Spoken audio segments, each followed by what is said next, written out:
പകൽ കളയുന്ന നാവു തവ തിരുനാമ കീർത്തനമിതതിനായി വരേണമിഹ കലിയായ കാലമിതതിലെന്തുകൊണ്ടു മോക്ഷഗതി എഴുതെന്നു കേൾക്കൂ ഹരിനാരായണായ നമഃ ഫലമില്ലയാതെ മമ വശമാപ്പൊലാ ജഗതി മലപൂത്രമായ തടി പല നാളിരുത്തിയുടൻ അളവില്ലാതെ വെളിവകമേയുദീപ്പതിന്നു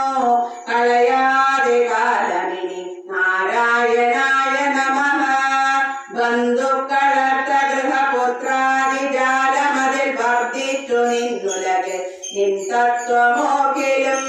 അന്തന്നു കാട്ടിയൊരു കണ്ണാടി പോലെ വരും എന്നാക്കിഴല്ല ഹരിനാരായണായ നമഃ ഭക്ഷിപ്പതിന്നു ഗുഹ പോലെ പിളർന്നു മുഖം അയ്യോ